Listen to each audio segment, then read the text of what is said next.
কোরবানির কথাটা এবার বলি একটু, এরপরে তরজমা বলুন। কোরবানির বিষয়ে দেখেন, শুধু একটা উদাহরণ শুনেন।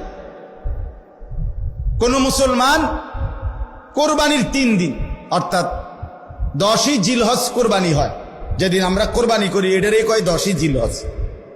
তো কোরবানির দিন এবং তার পরের 2 দিন, হুজুরের মোবাইলটা সাউন্ড করে দেন তো, সাউন্ড করে দেন তো। 10, 11, 12 জিলহজ মাসের এই 3 দিন মানে কোরবানির দিন আমরা যেটারে বলি, তারপরের 2 দিন সহ এই 3 দিনের ভিতরে যদি কারো কাছে 52.5 বড়ি রূপার সমপরিমাণ টাকা মূল্য থাকে, তাহলে তার উপরে কোরবানি ওয়াজিব।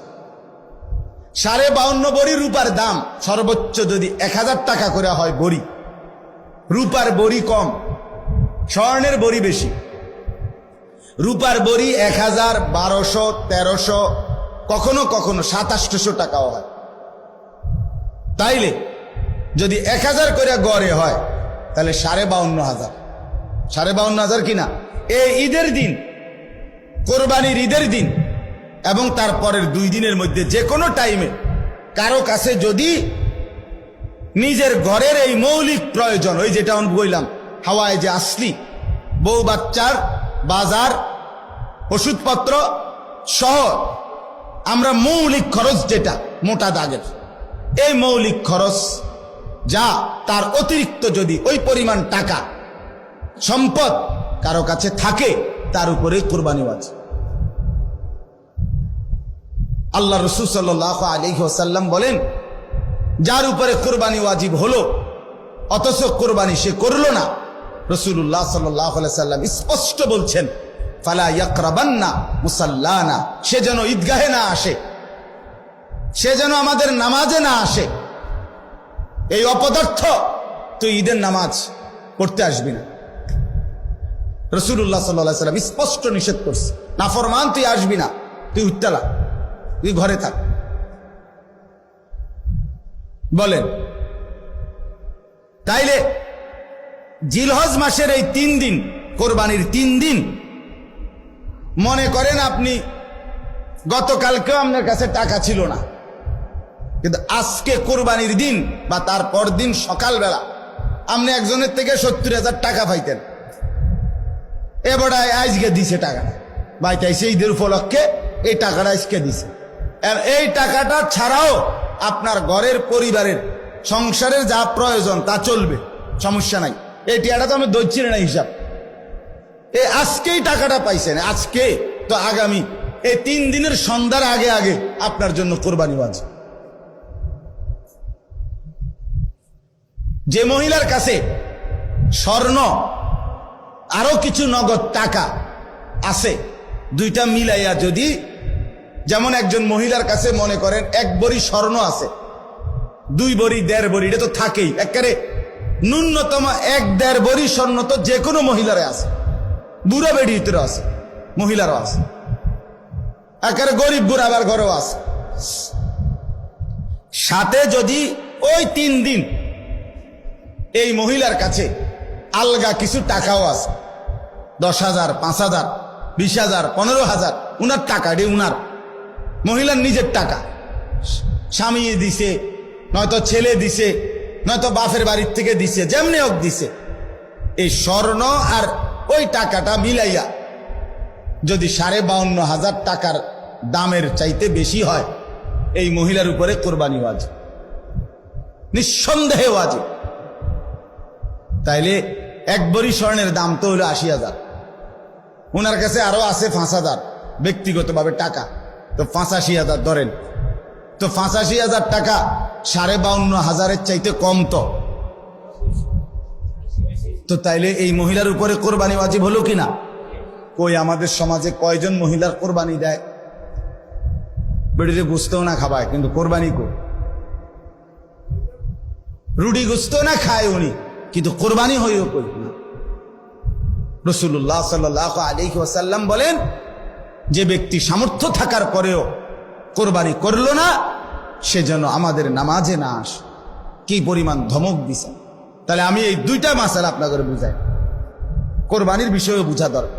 আপনি মনে করেন ছেলেটা বিদেশ, অধিকাংশ মানুষের ছেলে বিদেশ আছে, তাহলে সে টাকা রোজগার করে। এখন হে প্রত্যেক মাসে বা 2 মাসে 3 মাস পর পরই বাফেরে 20,000 30,000 টাকা দেয়। এই ছেলেটা বাফের লাগিয়া পাঠায়, বাপ মার লাগিয়া। এখন কোরবানির সামনে এই উপলক্ষে ছেলেটা 30,000 টাকা পাঠাইছে, অথবা অন্যান্য বারের চাইতে 5,000 বেশি পাঠাইছে। ধরেন আগে পাঠাইতো সবসময় 30,000, যেহেতু কোরবানি এই জন্য পাঠাইছে 40,000। কথার কথা 10,000 বেশি পাঠাইছে। এখন এই টাকাটা দিয়া ছেলেটার মা এবং বাপের কোরবানি করছে, বাপমার নামে কোরবানি দিছে। এখন ছেলেটা, তার কাছে তো টাকা আছে, তার তো এই শুধু 30,000 টাকা না, তার কাছে তো তার ব্যক্তিগত জমানো টাকা আছে। তো তার কাছে তো অবশ্যই 52,500 টাকার অতিরিক্ত টাকা তার কাছে ব্যাংকে হোক যেখানে হোক তার কাছে জমা আছে না? কথা বলেন না কেন? তাহলে এই ছেলেটার উপরে কোরবানি ওয়াজিব কিনা বলেন না? তো এখন তার যে বাংলাদেশে তার বাপমার নামে কোরবানি হলো, দিল, তো তাদের সোয়াব হইল, ঠিক আছে, তাদের কোরবানিও হয়েছে, কিন্তু এই ছেলের কোরবানি আদায় হয়েছে নি? কথা বলেন না কেন? তো এই 10 বছর ধরে ফোলাগা বিদেশ থেকে টাকা পাঠায়, বাপমার নামে কোরবানি হয়, তার কোরবানি? সে তো গুনাহগারী থাইকা গেল, সে তো নাফরমানি থাইকা গেল। এই ছেলের জন্য তো ঈদের নামাজ পড়তে নিষেধ করছে আল্লাহ, নবীজি সাল্লাল্লাহু আলাইহি সাল্লাম। তুই তো পাপী রয়ে গেল। তাইলে বলেন কি পরিমাণ মুসলমান, এই চিন্তা হিসাব করিলে কত পরিমাণ প্রবাসী অসংখ্য এমন আছে যারা বাপমার নামে কোরবানি দেয় কিন্তু তার কোরবানি দেয় না। তো বলে বাপমার নামে কোরবানি দিত না? অবশ্যই দিব। বাপের যদি একটা লুঙ্গি লাগে, এর লাগে কি ফুতের লুঙ্গি কিনতো না? কথা কন না কেন? বাপের যদি একটা জামা লাগে, তো এর লেগে কি বাপের জামা আমি দিছি দেখা আমি আর খালি গায়ে আটমু নাকি? তো তাহলে এটা কথা হইল কোনো?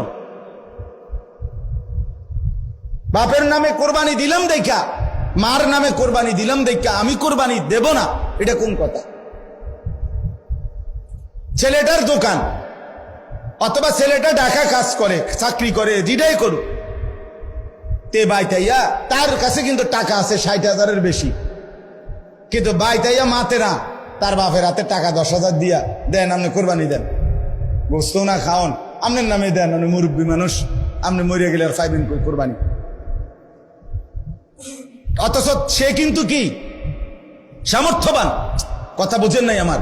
তার কাছে টাকা আছে না, এই 10,000 টাকা ছাড়া তার দ্বারা আর টাকা নাই।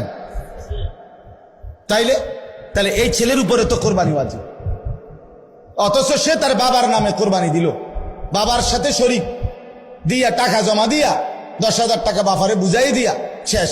সে মনে মনে ভাবতেছে আমি তো কোরবানি দিছি, এই যে আব্বারে দিছি 10,000, তুই বেটা আব্বারে না 10,000 দিস, কোরবানি দিস কই? কোরবানি উপলক্ষে না 10,000 টাকা বাফেরে দিছ, তো তুমি তো সারা বছরই টাকা দাও, তো এখনো দিছো, এটা অসুবিধা কি? বাপমার খেদমত তুমি করবা না? বাপমারে তুমি দিবা না? বলেন কি পরিমাণ ছেলে যাদের কাছে টাকা আছে অথচ তারা কোরবানি দেয় না। বাইটাইয়ে নতুন জামা পিন্দা ঈদগাহে মুসল্লা লইয়া নামাজ পড়তে যায়, কিত্তে যাও বেউকুফ, তুই হুতাতে না থাকবি, তুই গোস্ত আনলে গোস্ত খাইবি। আরে বেটা তোরে বেটা ঈদগাহ যাইতে কইছে কে বেটা? এত সকাল ঘুমে তুটছু কিত্তা? তুমি গোস্ত রান্ধা হইলে না উঠবা, তোমার তো উড়াইবেই তোমার আম্মা। এই জন্য এটা শরীয়তের বিধান। অনেক ছেলে আছে বালেগের উপরে কোরবানি ওয়াজিব। অনেক ছেলে আছে ঢাকা, চিটাগাং শহরে, বন্দরে চাকরি করে, ব্যবসা করে, তাদের কাছে টাকা আছে, হেতে মনে করে আমি ফুলায় ন। তুমি অবিবাহিত মনে করো, অবিবাহিত হইল কোরবানি যার উপরে ওয়াজিব হয় তাকে কোরবানি দিতে হবে না? না বউ থাকা সত্য? কথা কয় না? হয়তো তো এটা বুঝেই না, হয়তো মায়ের বার্তাই দেয় না এটারে, হয়তো এটা কিছুই মনে হয়। তাহলে এখানে বিবাহিত অবিবাহিত না তো, বালেগ হলেই শরীয়ত সম্মত টাকা, শরীয়ত নির্ধারিত যার কাছে আছে তাকে কোরবানি দিতে হবে। তাহলে অসংখ্য মহিলাদের উপরে কোরবানি ওয়াজিব হয়, অসংখ্য ছেলের উপরে। ছেলেটাই অল্প বয়সী 18 বছর 20 বছরের ছেলেরে বিদেশ পাঠাই দিছে, ফোলা বিদেশ থেকে টাকা পাঠায়, বছরের পর বছর বাপমার নামে কোরবানি হয়, অথচ তার কাছে আরো টাকা আছে। তাহলে ওই টাকাগুলোর কারণে তো তার উপরে কোরবানি ওয়াজিব। এই জন্য দয়া করে বাপ, আরো অনেক মাসালা আছে, আমি শুধু বুঝায় বলবো।